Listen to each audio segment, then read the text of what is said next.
بسم اللہ الرحمن الرحیم۔ محترم ساتھیو، حضرت عائشہ صدیقہ رضی اللہ تعالی عنہ جو کہ نبی صلی اللہ علیہ وآلہ وسلم کی سب سے لاڈلی اور چہیتی بیوی تھیں، آپ کی اولاد کیوں نہیں ہوئی؟ کیا آپ بانجھ تھیں؟ دوستو، حضرت عائشہ صدیقہ کو ام المومنین کے خطاب سے یاد کیا جاتا ہے۔ رسول اللہ صلی اللہ علیہ وآلہ وسلم کی وفات کے بعد عہد خلفائے راشدین میں آپ کی شخصیت بہت نمایاں نظر آتی ہے۔ آپ رسول اللہ صلی اللہ علیہ وآلہ وسلم کی وفات کے بعد 47 سال بقید حیات رہیں، اور یہ تمام وہ عرصہ ہے جس میں ابتدائی مسلم فتوحات ہوئیں، مختلف مملکت اسلامیہ میں داخل ہوئے۔ علم الحدیث میں ابو ہریرہ رضی اللہ تعالی عنہ کے روایات کے بعد سب سے زیادہ روایات حدیث کا ذخیرہ آپ سے ہی روایت کیا گیا ہے۔ آپ عہد نبوی صلی اللہ علیہ وآلہ وسلم اور عہد خلفائے راشدین کی عینی شاہد بھی تھیں، اور مزید برآں آپ نے خلافت امویہ کے ابتدائی 17 سال بھی ملاحظہ فرمائے۔ رسول اللہ صلی اللہ علیہ وآلہ وسلم کی پہلی زوجہ خدیجہ بنت خویلد رضی اللہ تعالی عنہ جب رسول اللہ صلی اللہ علیہ وآلہ وسلم کی زوجیت میں آئیں تو اس وقت ان کی عمر مبارک 40 سال تھی، اور رسول اللہ صلی اللہ علیہ وآلہ وسلم کا سن مبارک 25 سال کا تھا۔ خدیجہ رضی اللہ تعالی عنہ کی وفات کے بعد رسول اللہ صلی اللہ علیہ وآلہ وسلم غمگین رہنے لگے۔ خدیجہ رضی اللہ تعالی عنہ نے اپنے شوہر کے ہمراہ ہر موقع پر ساتھ دیا، آپ کے ساتھ ہمدردی کرتی رہیں، مصائب میں آپ صلی اللہ علیہ وآلہ وسلم کا ہاتھ بٹاتی رہیں، سب سے پہلے آپ کے رسول اور نبی ہونے کا اقرار کیا۔ ایسی غمگسار اور رفیق زوجہ کی جدائی میں رسول اللہ صلی اللہ علیہ وآلہ وسلم بہت ملول رہا کرتے تھے، بلکہ تنہائی کے غم میں زندگی میں دشواری آنے لگی۔ جانثاران رسول اللہ صلی اللہ علیہ وآلہ وسلم صحابہ کرام کو بہت فکر لاحق ہوئی۔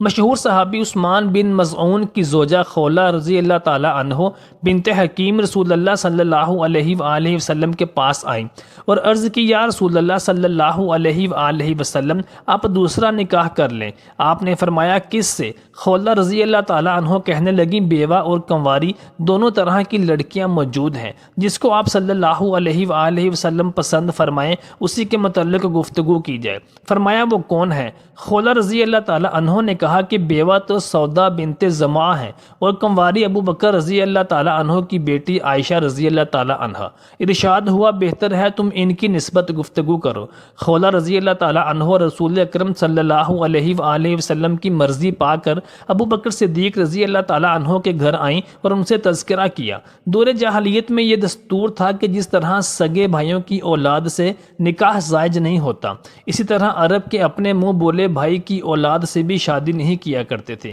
اسی بنا پر سیدنا ابو بکر صدیق رضی اللہ تعالی عنہ نے کہا کہ خولہ، عائشہ رضی اللہ تعالی عنہ تو رسول صلی اللہ علیہ وآلہ وسلم کی بھتیجی ہے، آپ سے اس کا کیوں کر نکاح ہو سکتا ہے؟ خولہ رضی اللہ تعالی عنہ نے آپ حضور صلی اللہ علیہ وآلہ وسلم سے استفسار کیا تو آپ صلی اللہ علیہ وآلہ وسلم نے فرمایا کہ ابو بکر رضی اللہ تعالی عنہ میرے دینی بھائی ہیں، اور اس قسم کے بھائیوں سے نکاح جائز ہے۔ ابو بکر صدیق رضی اللہ تعالی عنہ کو جب یہ معلوم ہوا تو انہوں نے قبول کر لیا، لیکن اس سے قبل حضرت عائشہ صدیقہ رضی اللہ تعالی عنہ کی نسبت جبیر بن مطعم کے بیٹے سے ہو چکی تھی، اس لیے ان سے پوچھنا بھی ضروری تھا۔ سیدنا ابو بکر صدیق رضی اللہ تعالی عنہ نے جبیر بن مطعم سے جا کر پوچھا کہ تم نے عائشہ رضی اللہ تعالی عنہ کی نسبت اپنے بیٹے کی بات کی تھی، اب کیا کہتے ہو؟ جبیر نے اپنی بیوی سے پوچھا۔ جبیر بن مطعم کا خاندان ابھی اسلام سے آشنا نہیں ہوا تھا۔ اس کی بیوی نے کہا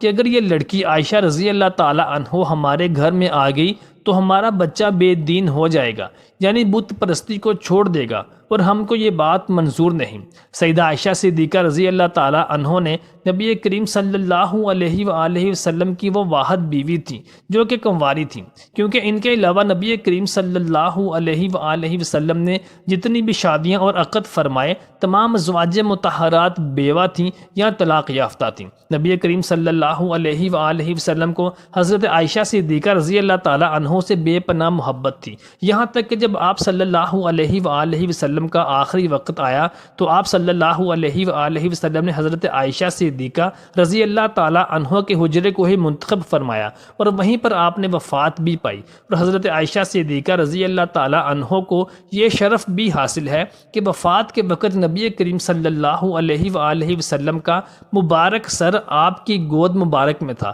اور سب سے آخری غذا جو آپ صلی اللہ علیہ وآلہ وسلم نے تناول فرمائی تھی وہ مسواک تھی، جو حضرت سیدہ عائشہ صدیقہ رضی اللہ تعالیٰ عنہ نے اپنے منہ مبارک سے ان کو نرم کر کے دی تھی۔ آپ صلی اللہ علیہ وآلہ وسلم کے 7 دینار ام المومنین حضرت عائشہ صدیقہ رضی اللہ تعالیٰ عنہ کے پاس رکھے تھے۔ جب آپ صلی اللہ علیہ وآلہ وسلم کو مرض لاحق ہوا تو آپ نے فرمایا، اے عائشہ یہ دینار علی کے پاس لے جاؤ۔ پھر آپ صلی اللہ علیہ وآلہ وسلم پر غشی طاری ہو گئی، اور اسی حالت نے حضرت عائشہ صدیقہ رضی اللہ تعالیٰ عنہ کو مشغول کر دیا۔ حضور صلی اللہ علیہ وآلہ وسلم انہیں یہی حکم فرماتے، اور ہر بار آپ صلی اللہ علیہ وآلہ وسلم پر غشی طاری ہو جاتی، اور یہ حالت سیدنا عائشہ صدیقہ رضی اللہ تعالیٰ عنہ کو مشغول کر دیتی، حتیٰ کہ آپ صلی اللہ علیہ وآلہ وسلم نے وہ دینار حضرت علی کی طرف بھجوا دیے۔ حضرت علی نے صدقہ کر دیا۔ پیر کی رات حضور صلی اللہ علیہ وآلہ وسلم نے موت کی سختی میں گزاری،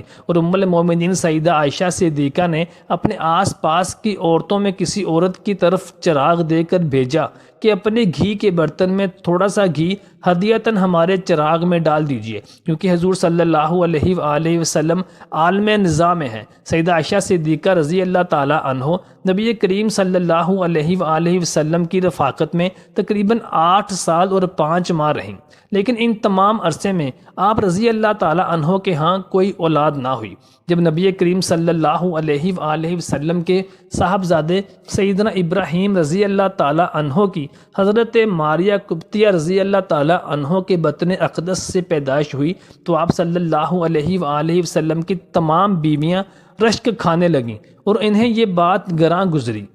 چنانچہ حضرت ابو جعفر رضی اللہ تعالیٰ عنہ سے روایت ہے کہ نبی کریم صلی اللہ علیہ وآلہ وسلم کچھ دنوں تک حضرت ماریہ قبطیہ کے پاس نہ گئے، کیونکہ آپ صلی اللہ علیہ وآلہ وسلم کی باقی ازدواج پر وہ گراں گزرتی تھیں اور ان پر رشک کھاتی تھیں، مگر ان سب میں سب سے زیادہ رشک سیدہ عائشہ صدیقہ رضی اللہ تعالیٰ عنہ کو تھا، کیونکہ وہ بے اولاد تھیں اور انہیں اولاد کی شدید خواہش بھی تھی۔ لیکن سیدہ عائشہ صدیقہ رضی اللہ تعالیٰ عنہ فرماتی ہے کہ جب حضرت ابراہیم رضی اللہ تعالیٰ عنہ پیدا ہوئے تو حضور صلی اللہ علیہ وآلہ وسلم ان کو میرے پاس لے آئے اور فرمایا، عائشہ دیکھو میرے ساتھ اس کی شباہت تو دیکھو یہ میرے ساتھ کتنا ملتا جلتا ہے۔ تو میں نے کہا کہ مجھے تو کوئی شباہت نظر نہیں آتی۔ تو نبی صلی اللہ علیہ وآلہ وسلم نے فرمایا، کیا تو نے اس کے گورے رنگ اور گوشت کو نہیں دیکھا؟ میں نے کہا، جو دائی یا اونٹنی کے دودھ سے پالا جاتا ہے وہ گورا اور موٹا فربا ہوا کرتا ہے، جس کے بارے میں ایک اور روایت بھی موجود ہے جس میں یہ الفاظ ہیں کہ حضرت عائشہ صدیقہ رضی اللہ تعالیٰ عنہ نے عرض کی کہ جسے بھیڑ کا دودھ پلایا جائے وہ فربا اور گورا ہوتا ہے۔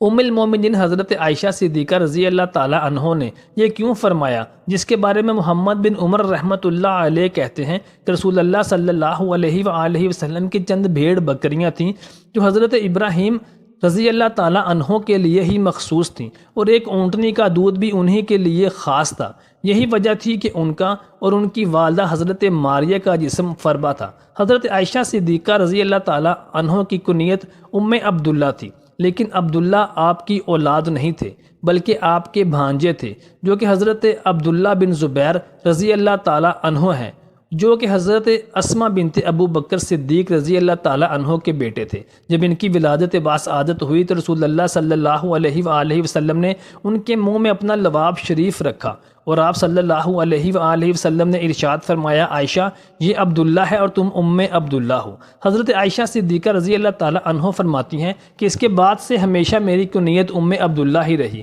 جبکہ میری کوئی اولاد نہیں تھی۔ اسی زمن میں ایک روایت یہ بھی ملتی ہے کہ آپ رضی اللہ تعالیٰ عنہ کو ایک حمل بھی ہوا ہے، لیکن کچھ عرصے بعد ہی وہ حمل ضائع ہو گیا تھا۔ شاہراہ بخاری امام احمد بن محمد رحمۃ اللہ علیہ نقل کرتے ہیں کہ اس بات کی کوئی اصل نہیں ہے کہ آپ رضی اللہ تعالیٰ عنہ کو ام عبداللہ صرف آپ کے بھانجے کی وجہ سے ہی کہا جاتا ہے۔ محترم ساتھیوں، امید کرتے ہیں آپ کو ہماری آج کی ویڈیو پسند آئی ہوگی۔ برائے مہربانی ہماری ویڈیو کو لائک اور شیئر ضرور کیجیے اور ہمارے چینل کو سبسکرائب